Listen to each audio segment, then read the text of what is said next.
Sapori di Sardegna nasce come progetto da una tradizione di famiglia che si occupa di botteghe. Per noi la bottega è un luogo di scambio, di cultura e di incontro. Di conseguenza arriviamo così a sviluppare il progetto di Sapori di Sardegna. Penso che la ragione fosse quella di valorizzare più che le grandi aziende, le piccole aziende, per cui mi dedico a quelle piccole aziende che hanno voglia di portarsi avanti, per cui rappresento soprattutto nella vendita dei prodotti le piccole aziende,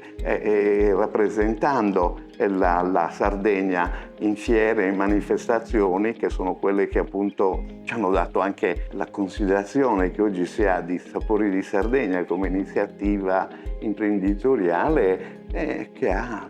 maturato abbastanza soddisfazione, diciamo così.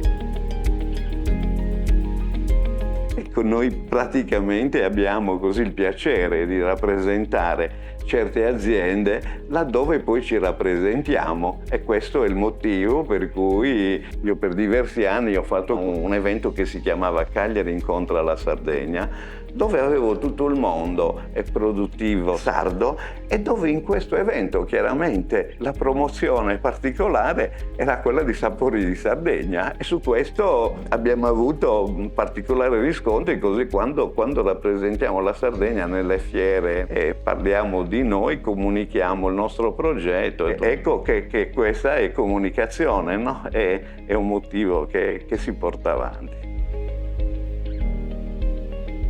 La nostra attività prevalentemente di comunicazione e di scambio non ha velleità di mercato che si ingrossa, soprattutto con mio figlio, che tende a restringere una parte commerciale cercando di definirla nel migliore dei modi, perché questo ci dà le soddisfazioni, i risultati economici, per cui non abbiamo mire espansionistiche, se non invece quella di ridurre la nostra attività commerciale in modo particolare, perché la nostra mission è scambio e comunicazione, più che business nel settore alimentare.